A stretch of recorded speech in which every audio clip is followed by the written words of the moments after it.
Good day, folks. This is Greg, Judy Green Pastures Farm. We are still at the Stockman's Memorial Foundation, and I'm with Scott. And there's so much to cover here. I just wanted him to go over a little bit more history of one of these colorful fellows that used to live in this area. And he does live in the area. Let's talk about John Ware. Can you give us the story on John Ware? Sure. So John Ware was born a slave in the Carolinas, and there's been a few books written on him, and to the best of the knowledge, after he gained his freedom, he went west and ended up in Texas. And he spent about a decade working on a ranch in Texas, honing his horse skills, and then got a bit of an itch because about that time in the early 1880s, cattle were moving north into Montana and then up into Canada. Yep. So he got on one of the big cattle drives. Okay. And the story is that he got on, and the only way he got on was being the trailer. Yep.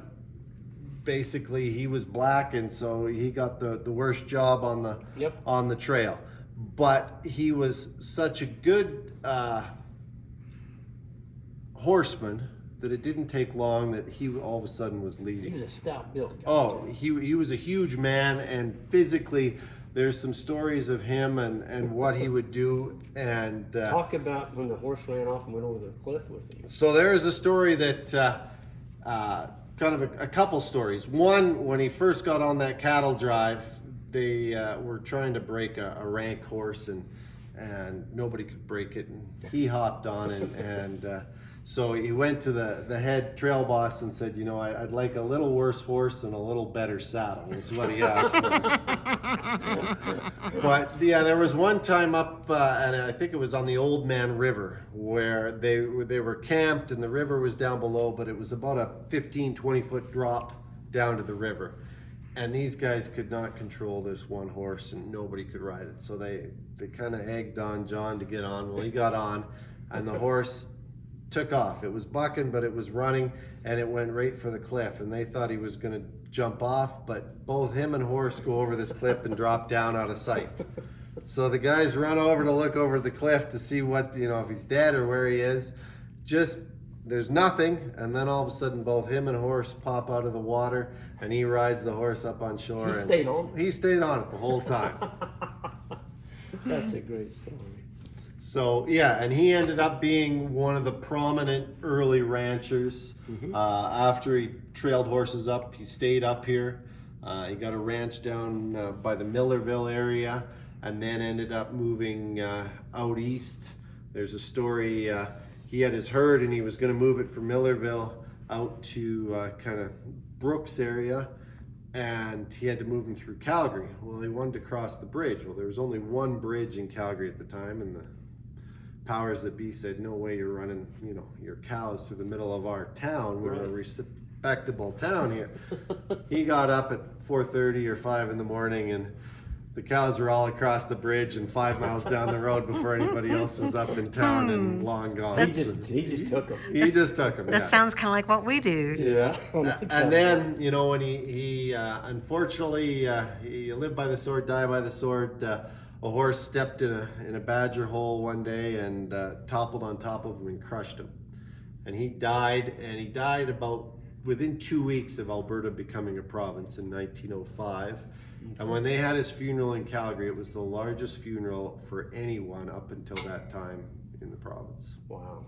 Well, they said he was such a humble, hardworking, honest guy. You couldn't help but like the guy. Yeah.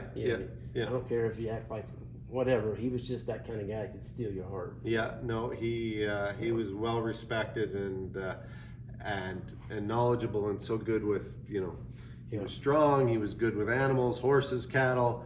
He even built on the piece down by Millerville, there's kind of earlier irrigation. So, kind of cutting edge as well, and being just not typical.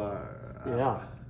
Well, think about it. He was born a slave, and he actually came up here and, he ended up marrying a gal up here. He did, yeah. They had 5 kids? 5 children, yes. And none of them married. None of them married, none of them had kids, so we've kind of lost that line. We do in our archives have an interview of one of his children that we've got to kind of keep a bit of Yep. that piece of history. But Yeah. yes, Yeah. Let's go to the old bachelor. We're gonna stop at the, Oh yeah, we gotta stop here on the way.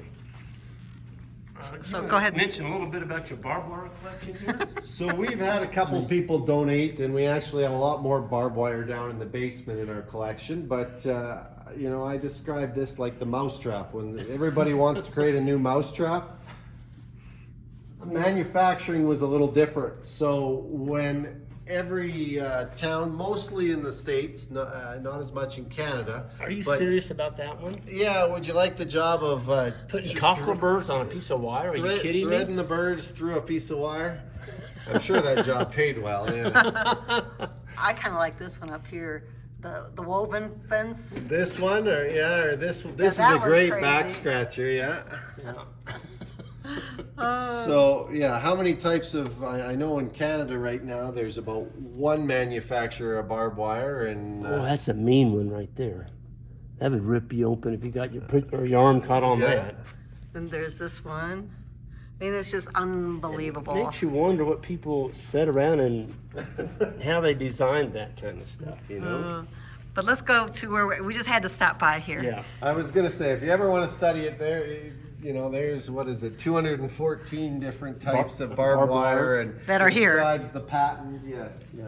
You wanted to chat about these These guys. two brothers. So Yes. these are a couple other Alberta legends, Maurice and Harold King, or Raoul was kind of the nickname of Maurice, and they were two brothers that ended up living together Get the book. for most of their lives. You can They hold did- that. You can just Sure. They did have their odd falling out, but they grew up in kind of the Claresholm area of southern Alberta. Their father was an alcoholic, and they got tired of making a bit of pocket money and dad stealing it for booze. So as teenagers, they left home and walked across the Porcupine Hills and started working. And every time they saved a few bucks, they'd buy a piece of land. So by the time, fast forward into their 90s, they still don't have running water or electricity. And What they year would have- that have been? And they have amassed, I forget how many acres of land they had amassed by, thousands of acres of land and cattle. Gee. And they actually also had a ranch down in the States. At one point, our current prime minister is Justin Trudeau. Well, Yeah. his father was our prime minister about 40 years ago, Yep. Pierre Elliott. Yep. Well, when he first got in, one of them thought Canada was going to hell in a handbasket. So he filled a duffel bag full of money, cash. One of these guys. Yeah. And hopped on the Greyhound bus and went down into the States. And he bought a ranch down there. Now, you can imagine what kind of interrogation you'd get if you had a bag full of money in a Greyhound bus and you were trying to cross the border today. But yes, when they passed away, they still had the ranch down in the States. They had kind of two ranches up here, or two chunks down in just a couple eccentric guys that everybody loved around town and knew them. I was a banker in a past life, and I loved hearing the story. There was, new banker in town in Pincher Creek where they did their banking, and they dealt at one bank and he was at the other bank. So he's all excited, and he's just buttering, this new banker buttering up Maurice, who was kind of the head Financial guy, he was the financial guy. So a couple days later, they go to a farm equipment sale. Well, on a piece of paper, he writes the bank's name and address, and then he writes a check for about $17,000 for a piece of equipment that he buys. And it's not a check, it's just a piece of paper. And he gives that to the auctioneer. Well, everybody knew the king, so they accept that. So this bank manager gets it, but they hadn't opened an account there. Oh. So now he's really stuck in a rock and a hard spot, because if he honors this, now he's about 17 grand in the hole. So he did that. Maurice, I think, let him sweat for about 3 days before he came in and paid the money out.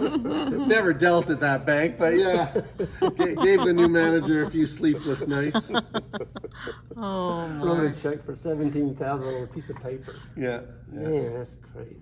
That's amazing though. So those little guys left an alcoholic father You said they had $5 in their pocket. I think they had $5 between them when they walked across the Porcupine Hills, and their ranch sold. Don't quote me, but it was in the millions. Just the land. That doesn't include the cattle or the ranch in the States. That all sold. That's a remarkable story. When you showed me that, I'm like, I've got to get that on video because that's very unique. Jan, you want to just do a walking tour as we finish up here? Okay. Scott, all these saddles, I mean, there's a history behind all these saddles that were donated. Yeah, and some of them came up from the States. Some, like this is an E-More that's pretty fancy. You got to have a pretty good horse to be fine with having that much silver. That's not the lightest one to have, but shows the different sizes, styles. I saw one over there where a guy got killed in a plane wreck and he won this saddle in the Calgary Stampede? I forget if that was the Calgary Stampede saddle or... It's a nice looking saddle. Yeah, and there was 4 of them actually, rodeo guys, and... Yeah, they all died. They all died. They were at a rodeo in California, and I think they were heading up to Oregon. Yep. Yeah, and they looked and looked, and finally a hunter found the remnants quite a few years later. No way, yeah. It was that many years. Oh, I thought it was immediately. No, they looked and looked and never found, and eventually showed up. Somebody came across the remnants, but it's pretty hilly terrain, unforgiving terrain up in there, and they'd gone down. Well, his name was on the saddle, stenciled on the back of the saddle. Yeah, no, he'd won it. That's it right there. 76 Saddle Bronc champ. So I think that was from our Canadian Finals rodeo. Okay. Yeah. Isn't that a And pretty that was saddle? Lee Coleman's, but there was 4 of them that were killed in that, and all. Lee was one of 4 Canadian Professional Associations killed in the '79 plane crash. Headed south to a rodeo in California, encountered turbulent weather over western Medford, Oregon, is where the plane went down into the mountains. Can we end up, there's one thing that I looked at and I had to do a double take, and it's this thing over here, this metal thing that at first I thought it was a brazier. Oh, yes, our medieval torture item. That's not a brazier. No. It you could try, but my understanding, if you look at this item, is in this area, after kind of settlement, we had a lot of dairies. Yep. There's a road called Lock End Road that was basically all dairies, and it supplied Calgary. And when they first started with Holstein cows or Holstein bulls, my understanding is Holstein bulls have 2 things, their mission in life. One is breed, and one is kill anybody that gets around them. Yep. So you would put this on a Holstein bull, and there's 2 little slits here and here, so they can kind of see the ground and a little light, but they couldn't see you. They couldn't charge you. They can't see you. So it was a little harder for them to try and kill you if they can't see you. Boy, if they hit you with that, they'll knock you into next week. It is a little on the, yes. Yeah, I saw that. I'm like, what contraption is that? You wonder, my favorite last item for all you cattlemen, I'll show you in our cabinet up here. There's the piano. It's down here. I don't know if you can get in there, but there's a nice little ball, and we always show the kids that because and ask them what it is. What is that? That is a hairball from a cow. No. It's perfectly round. It was in the gut? It was in the gut, yeah. So that's what a hairball looks like after it's taken out of the gut of a cow. Oh my God. It looks like a rock. It is, and it's about the weight and kind of feel of a nice baseball or softball. That's amazing. That's amazing. So, yeah. Well, the way I got introduced to this guy was the other lady was in here, and we got talking about what we were doing here, and I'm doing a conference here tomorrow at Cochrane, and he perked right up, and he goes, well, what's your name? And I'm like, well, it's Greg Judy. And then he immediately like, well, I take the Stockman Grass Farmer. And so you'd read some articles. Oh, I've read lots of your articles. Yeah, so it's a very small world. Well, we're all about kind of commemorating the builders of the livestock industry, but I love tying in the fact that originally, when this was all just buffalo, Yep. naturally the way the buffalo progressed is they were in very large herds. Yep. They would come in and graze. So they would graze it down, they would fertilize everything, they'd put their hooves on, Yep. and then there'd be grizzly bears or wolves that would push them on. Yep. And then they wouldn't necessarily come back for maybe a year. Right.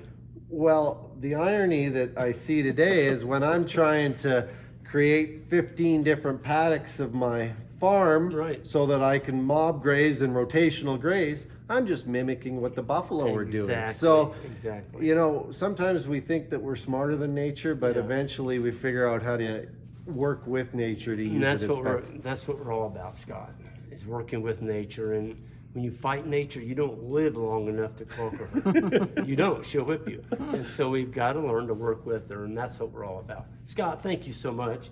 And been a again, pleasure. the name of this place, so other people coming through Cochrane can find it, is. Stockman's Memorial Foundation. Yeah, folks, you got to check this place out. I mean, I could stay here for days. The books you got back there are phenomenal. So if you're a reader, there's books on anything you want to talk about, cattle or the Old West or whatever. So thank you all, and we'll see you next time.